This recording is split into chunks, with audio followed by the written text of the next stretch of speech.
gained the advantage. Moses' arms became so tired. You tired yet?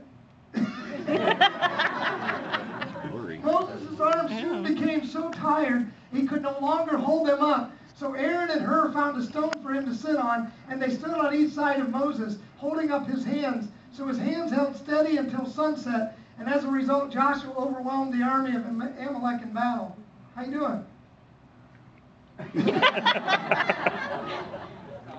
I love this story.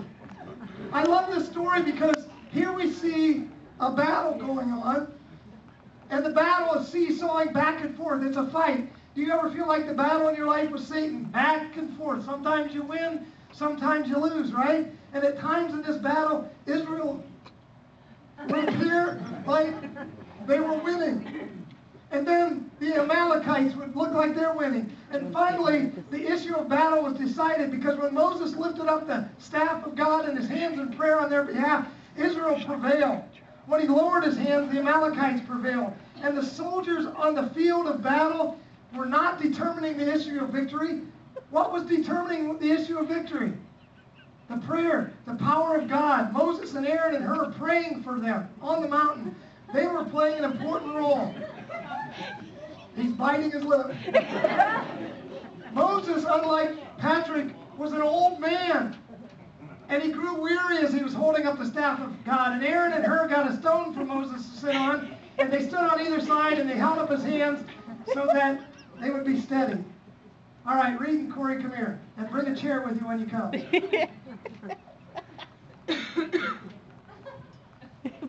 Let him sit on the chair. You guys get on either side of him and help him hold that up.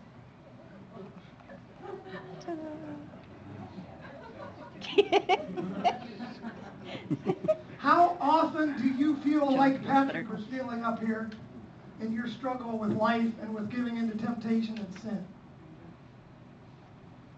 It's weary, doesn't it? Sometimes you think you're the only one, all by yourself, holding up the weight of the world, and you can't do it. You do it for a while, and you try to act like you're okay. We don't need anybody else's help. I don't need people to help me. What a marvelous picture of the interconnection of God's people in prayer. You see, that was what the story was about. It wasn't necessarily about the power and the staff that Moses was holding up. It was that they were praying for victory for the Israelites down on the battlefield. And Moses was holding it up, and as he prayed, they would win, but he couldn't do it by himself. But when Aaron and Hur stood up with him and held the staff and prayed with him unselfishly, then the Israelite, the tide of the battle turned, and they took over, and they won. Israel's great victory over Amalek involved Joshua and his army trusting God and fighting. It involved Moses and his associates trusting God and praying on their behalf.